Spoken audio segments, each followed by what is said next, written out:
हम जो उद्योगों के बारे में पढ़ रहे थे, भारत के उद्योग, उसके अंतर्गत हमने टाइप्स पढ़े, उनका वर्गीकरण देखा कैसे कैसे आधारित होते हैं। तो खनिज पर आधारित, कृषि पर आधारित, है ना, वनों पर आधारित, कच्चे माल के आधार पर, ऐसे बहुत सारा क्लासिफिकेशन हमने पढ़ा था।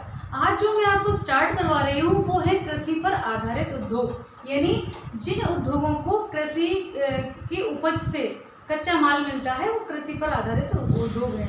तो इसी संदर्भ में एक कंसेप्ट आया है मूल्य संवर्धन का, यानी मूल्य जो है उनका संवर्धन कैसे किया जाता है इसके बारे में हम जानेंगे। और ये होता है कृषि मूल्य संवर्धन। ये क्या है? तो कृषि मूल्य संवर्धन का मतलब होता है कि बहुत सारी फसल जो है किसानों की वो बर्बाद हो जाती है, यानी जैसे ही फल हुए, सब्जियां हुई, या जब भी जिस मौसम में जिस चीज़ का प्रोडक्शन ज़्यादा होता है तो उसकी रेट गिर जाती है, क्योंकि जब बम्पर पैदावार होती है और उस समय खरीदारी एक साथ तो नहीं सब लोग खाना खाने लगेंगे कि एक साथ सारे लोग खरीद लेंगे, तो क्या होता है, कीमतें गिर जाती हैं। जब बहुत अधिक मात्रा में हमको कोई चीज़ मिलती है तो उसकी कीमत कम हो जाती है, जिस चीज़ की कमी होती है उसकी कीमत बढ़ जाती है। तो इस प्रकार से मूल्य संवर्धन के लिए फिर उन्होंने कहा कि भाई ऐसी स्थिति से बढ़ने की क्या होता है, एक तो जो किसान है उसकी फसल बर्बाद होती है, पहले से ही प्रोडक्शन कम हो रहा है, ऊपर से वो खराब हो जाती है और उसको अधिक मूल्य मिल भी नहीं पाता। तो इन सारी चीज़ों के लिए मूल्य संवर्धन जैसा कंसेप्ट सामने आया है। और ये क्या होता है कि इसका तात्पर्य है कि ग्रामीण स्तर पर ही कृषि उपज के गुण, रूप, रंग में परिवर्तन करके उसके अधिक मूल्य प्राप्त करना। होता क्या है, जैसे कृषि का उत्पादन हुआ, किसान ने पैदावार की और उसको बिचौलिए जो है वो खरीद लेते हैं, स्टोर कर लेते हैं। फिर जब इसकी कीमतें बढ़ती हैं सीजन निकलने के बाद, जब वो बहुत ज़्यादा मात्रा में उपलब्ध नहीं होता, तो यही बिचौलिए उस माल को बेचकर ऊंची कीमत, उसको थोड़ा सफाई वफाई करके अच्छे से पॉलिशिंग करके या उनका कुछ और प्रोडक्ट तैयार करवा के बेचते हैं, तो उससे उनको बहुत ज़्यादा, कई गुना ज़्यादा कीमत मिलती है। तो इन सब चीज़ों से लाभ किसको होता है? किसान मेहनत कर रहा है, लाभ मिलता है बिचौलियों को। तो किसान तो गरीब का गरीब ही रहता है, फायदा कौन ले जाता है? फायदा बिचौलिए व्यापारी ले जाते हैं। तो इन सब चीज़ों से बचने के लिए, किसानों की अच्छे से सुधारने के लिए इस मूल्य संवर्धन की आवश्यकता पड़ी। तो मूल्य संवर्धन के से क्या होता है कि वो कह रहे हैं कि भाई आवश्यकता क्या है, इसकी क्यों जरूरत है? तो सबसे पहले तो ये है कि इसका उत्पादकता कम होना सबसे पहला कारण है। उत्पादकता कम होना यानी प्रोडक्शन ऑलरेडी कृषि में कम है। तो उसके बाद क्या होता है, प्रोडक्शन कम होने की वजह से उनकी आर्थिक स्थिति भी कम है, तो ये भी एक कारण है कि दयनीय आर्थिक स्थिति है। और तीसरा है फसल का खराब हो जाना। ये तीन कारण मेनली हैं, और भी कारण है पर ये तीन तो हैं कि जब उत्पादकता वैसे ही कम है, ऊपर से जो फसल होती है वो प्रिजर्व नहीं हो पाती है तो खराब हो जाती है। खासकर जो फलों की खेती करते हैं या सब्जियों की खेती करते हैं उनका बहुत ज़्यादा मात्रा में नुकसान होता है, क्योंकि वो अनाज तो ऐसे होते हैं, सूखे अनाज, उनका कई दिनों तक रखे रहो, स्टोर करे रहो, कुछ बिगड़ता नहीं है।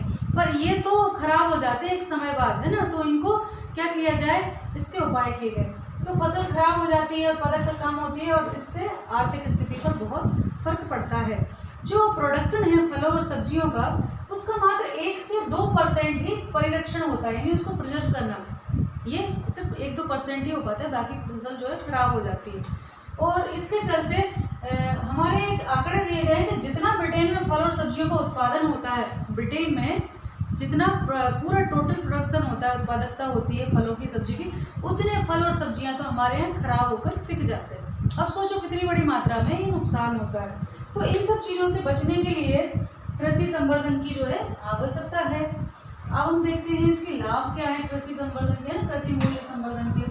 तो वहीं पर कुछ करके, जैसे कि ग्रामीण स्तर पर क्या कर सकते हैं, ग्रामीण स्तर पर उन्होंने कहा भाई अपने फसल को तैयार करो, अच्छे से पॉलिशिंग करो, साफ सफाई करके बेचो। तो जो वैसा होता है कचरा गंदा अनाज, वो साफ अनाज उसकी तुलना में ज़्यादा बिकता है। उसके अलावा हम क्या कर सकते हैं कि कुछ सामान भी बना सकते हैं। जैसे आलू है तो आलू के चिप्स क्या भाव, आलू 10 रुपये किलो है, लेकिन वही चिप्स बनाकर बेचेंगे तो 10 रुपये के 200 ग्राम मिलेंगे या और भी कम मिलते हैं। कई बड़ी बड़ी कंपनियां जो चिप्स बेच रही हैं उनके तो 10 रुपये का जरा सा 50 ग्राम के करीब ही आता है, उससे भी कम आता है। तो सोचो जो बना के बेच रहा है उसको कितना फ़ायदा हो रहा है। हालांकि आलू के चिप्स में वो सूख जाता है तो उसका भार भी कम हो जाता है, लेकिन कंपैरिजन बहुत ज़्यादा अंतर है, यानी कच्चे माल की तुलना में बने हुए माल के जो रेट है वो बहुत अंतर होता है। तो जो किसान हैं ये कोशिश की गई है है मूल्य संवर्धन के द्वारा कि ग्रामीण स्तर पर ही किसान जो है अपने फसल के उसका जो उत्पादन है उसका कुछ बनाकर संवर्धन करके, यानी आप आलू के चिप्स, केले के चिप्स ये सब बना के बेचें तो आपको फायदा बिचौलियों का ना होकर व्यापारी की जगह आपको किसान ही समृद्ध होगा। यानी आप अपने प्रोडक्ट खुद तैयार करें। और उसके लिए आपने देखा होगा खादी ग्रामोद्योग है या और भी सरकार की तरफ से बहुत प्रयास किए जाते हैं, लोन दिया जाता है, उनको ट्रेनिंग दी जाती है कि आप यहीं पर छोटे छोटे इनको ग्रामीण उद्योग कहा जाता है ना, लघु कुटीर उद्योग, ग्रामीण उद्योग, ये इससे रिलेटेड होते हैं कि वहीं से हमने फसल ली, वहीं उत्पादन किया और फिर मार्केटिंग। अभी खादी और मध्य प्रदेश में जो वन्या करके है वो वन उपज को भिजवाते हैं ना, उनकी जो आदिवासी हैं उनके जो होता है उत्पादक का जो उपज होती है उसका अच्छे से पॉलिशिंग करा के ब्रांडिंग करके देते हैं। उसी प्रकार से खादी ग्राम उद्योग भी एक नया नाम बना के विंध्या करके वो आता है, तो विंध्या प्रोडक्ट बेचते हैं, उसमें अचार, बड़ी, पापड़, मसाले, तो उसमें स्व सहायता समूह गाँवों के लोग, महिलाएं जो है वही बनाती हैं और उनके प्रोडक्ट जो है मार्केटिंग का जिम्मा लेते हैं। तो ये सारी चीज़ें की गई हैं सरकार के द्वारा जिससे ग्रामीण स्तर पर वो अपनी फसल से जो है अपना आय बढ़ा सके, है ना। इसके लिए प्रशिक्षण भी होता है। तो ये कृषि मूल्य संवर्धन से संबंधित ही है। ठीक, इसके लाभ क्या क्या है वो मैं बताती हूँ। कृषि संवर्धन के लाभ,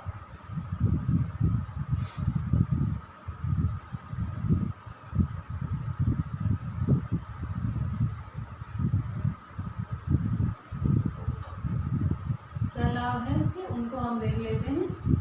हेडिंग लिखवाऊंगी, अभी डिटेल आप समझ रहे होंगे। सबसे पहले तो क्या होता है, अधिक मूल्य की प्राप्ति होती है।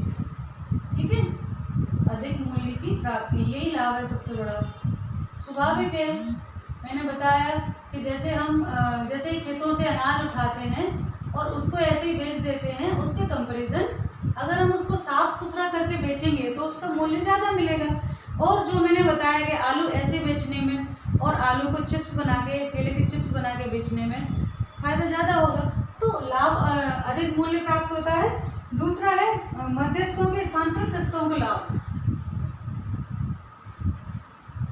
मध्यस्थों के स्थान पर इसको लाभ होता है, कृषकों को यानी किसानों को सीधा लाभ मिलता है, बिचौलियों को ना मिलकर कृषकों को लाभ मिलता है ना, क्योंकि मेहनत उन्होंने की है, फायदा कोई और ले जाता है। इसका तीसरा जो होता है, क्योंकि डायरेक्ट अभी क्या होता है, बिचौलिए या व्यापारी खरीद लेते थे और वो कुछ बना के बेचते थे या कुछ समय बाद, तो उनको लाभ होता था। लेकिन यहाँ किसान खुद अपनी उपज से प्रोडक्ट बना रहा है, सेल कर रहा है, तो उसको डायरेक्ट लाभ होगा। ठीक है, तीसरा है उपजों की बर्बादी पर रोक। उपजों की बर्बादी पर रोक,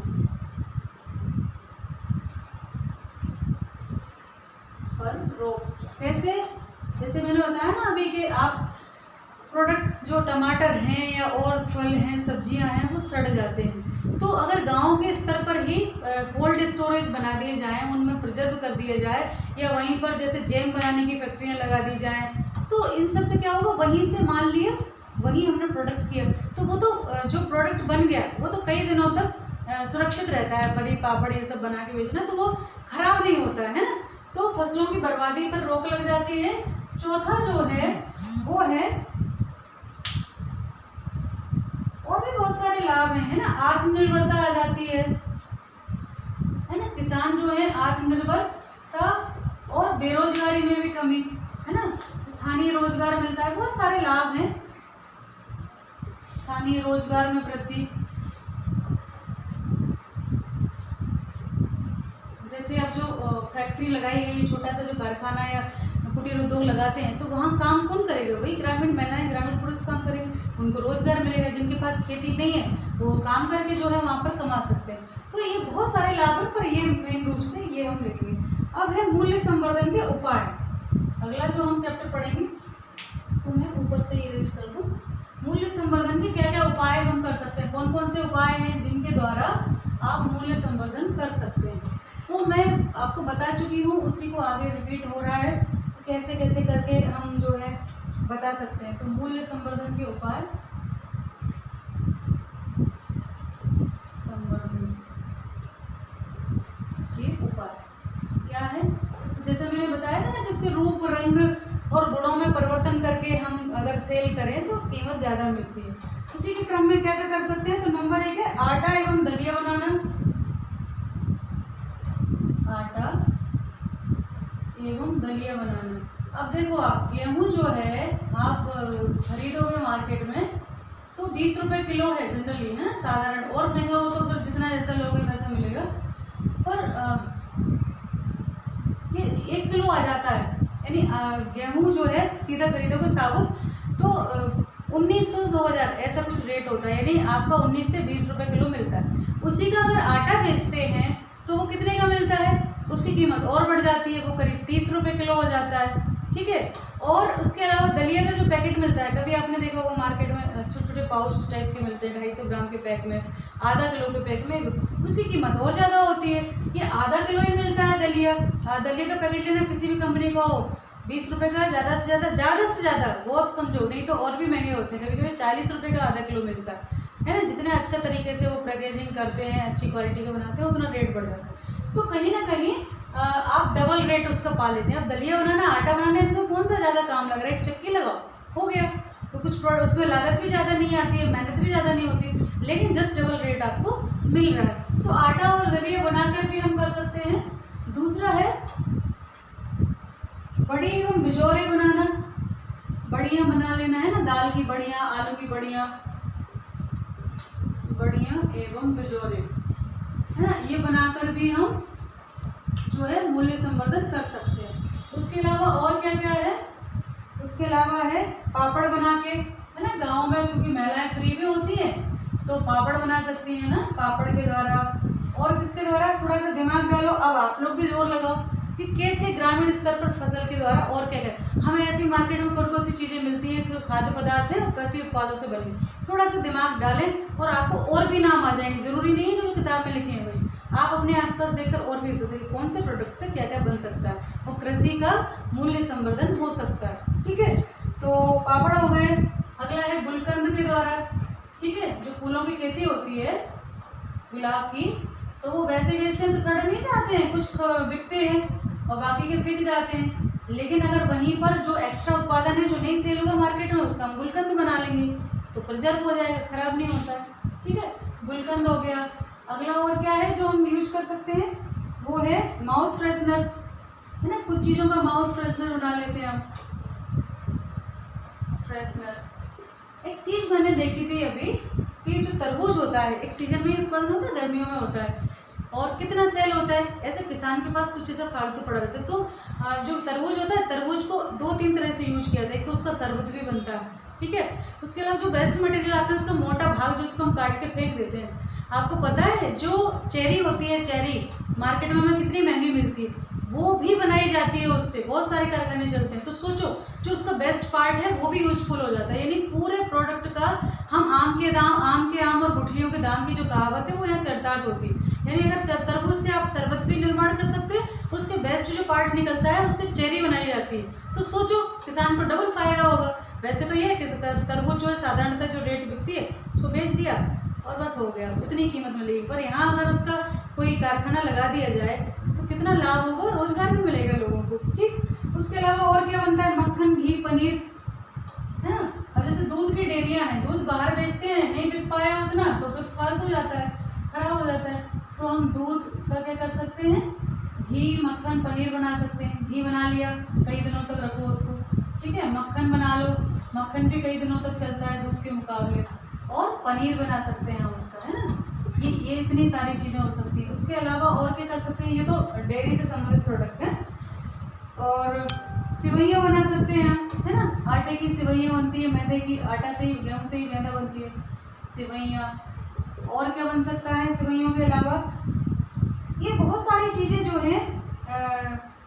शुष्कन होता है, जैसे कुछ चीज़ों को शुष्कन, 8वां है शुष्कन। शुष्कन क्या होता है, शुष्कन द्वारा, है ना, मतलब किसी चीज़ को सुखा के, जैसे जीरा है कच्चा तो उसको सुखा लो, जो धनिया होता है धनिया को सुखा के फिर बाद में बेचते हैं, मेथी है वो सुखा के बेचते हैं। तो किसी चीज़ को सुखा कर भी प्रिजर्व कर सकते हैं और बाद में उसको सेल कर सकते हैं, तो शुष्कन के द्वारा। उसके अलावा 9 है आपके चिप्स बनाकर, चिप्स बहुत बिक रहे हैं, केले के चिप्स हैं, है ना, आलू के चिप्स हैं, तो चिप्स बनाकर और उसके अलावा सॉस, केचप, चटनी आदि बना के, है ना, सॉस, केचप आपने खाया है ना, बच्चे तो बहुत पसंद करते हैं। सॉस, केचप, चटनियाँ ये प्रिजर्व हो जाती हैं ना, ये सारी चीज़ें कई दिनों तक इसको रख सकते हैं अपन। चटनी, ये सारी चीज़ें बना के जो है हम फसल को अपनी, जैसे अब टमाटर है, टमाटर एक समय बाद खराब हो जाते हैं, तो उसके हमने केचप बना लिया, सॉस बना लिया, चटनी बना के रख दी, है ना, उसके प्रोडक्ट के वो फैक्ट्रियाँ लग जाती हैं, छोटे छोटे कारखाने होते हैं। ठीक, उसके अलावा और क्या बना सकते हैं, और दिमाग में जो जैसे आम आते हैं गर्मियों के सीजन में, गर्मी और बरसात के बीच में कुछ 2-4 महीने ही रहते हैं, उस समय क्या होता है, उनको हम पूरे साल तो रख नहीं सकते, तो कई बार उसको काट कर सुखा कर अमचूर बना लिया जाता है, अमचूर पाउडर बनाया जाता है जो पूरे वर्ष भर यूज कर सकते हैं। पहले महिलाएं गांव में क्या करती थी कि साल भर रखने के लिए उसको काट लिए टुकड़े, धूप में सुखा लिए और रख लिए, तो वो खराब नहीं होता था, और पूरे साल जब खटाई की जरूरत पड़ती थी उसको यूज करते थे। उसका और अच्छा कहते हैं परमार्जित रूप अब आ गया है कि उसको पाउडर बना लिया जाता है उन सूखे हुए टुकड़ों का, और इस प्रकार से अमचूर पाउडर मार्केट में सेल होता है। तो वर्ष भर जहाँ आम का उत्पादन नहीं भी होता है वहाँ भी आम का आप लाभ ले सकते हो। तो एक तो अचार बनाकर, है ना, अचार बनाकर, पाउडर बनाकर, ये सब चीज़ें करके भी ले सकते हैं। अगला है जेली और मुरब्बा बनाकर, है ना, हम आंवले का मुरब्बा बना लेते हैं, जेली बना लेते हैं, है ना, इनके द्वारा भी मुरब्बा, जैम आपने खाया ना, रोटी पे लगा के जैम बहुत खाते हैं बच्चे, तो जेली, मुरब्बा, जैम ये सब बनाकर, और शरबत बनाकर, शरबत भी बनता है, मैंने बताया था तरबूज का भी शरबत बनता है, उसके छिलके से जो है वो चेरी बनती है। तो ऐसे बहुत सारे और भी हम करेंगे, दिमाग में जोर डालेंगे तो बहुत सारी चीज़ें मिलेंगी। तो ये हो गया हमारा उपाय कौन कौन से हैं जिनके द्वारा हम इसका संवर्धन कर सकते हैं। उसके अलावा अब हम चलेंगे एक चीज़ और देखेंगे कि भाई कैसे जो है इस संवर्धन को बढ़ावा मिलेगा, यानी कृषकों को कैसे सबसे ज़्यादा आप प्रशिक्षित कैसे करेंगे, किसानों को इन सब चीज़ों की जानकारी कैसे देंगे कि फसल का उत्पादन का कैसे मूल्य संवर्धन को बढ़ा सकते हैं, मूल्य संवर्धन के द्वारा अपनी उपज का लाभ कैसे ले सकते हैं ज़्यादा से ज़्यादा। तो उसके लिए कुछ उपाय हैं। नंबर 1 है मूल्य संवर्धन से संबंधित आवश्यक जानकारी देना, आवश्यक जानकारी देना। तो हम देख रहे हैं कई योजनाएं चल रही हैं, जैसे मैंने बताया कि खादी ग्रामोद्योग की तरफ से जो है प्रोडक्ट की ब्रांडिंग भी की जाती है, जो विंध्या वैली के अचार, पापड़, मसाले सब कुछ मिलता है ना, वन्या करके वन से संबंधित प्रोडक्ट बेचे जाते हैं। तो आवश्यक जानकारी देना इसके द्वारा कर सकते हैं। दूसरा है आवश्यक प्रशिक्षण की व्यवस्था करना, आवश्यक प्रशिक्षण की व्यवस्था करना यानी ट्रेनिंग देकर। अब उन्हें बनाना तो है लेकिन कैसे बनाएंगे तो उसकी ट्रेनिंग भी जरूरी है, तो आवश्यक प्रशिक्षण देकर, ठीक है। उसके अलावा और किस प्रकार से उनको किसानों को हम लाभ पहुंचा सकते हैं, तो है वित्त आपूर्ति। तो मैंने बताया कि किसानों को जो है लोन मिलता है, लोन के माध्यम से जो है उनको सब्सिडी भी मिलती है उस पर, तो वित्त आपूर्ति देकर उनको सहायता कर सकते हैं, वित्त आपूर्ति।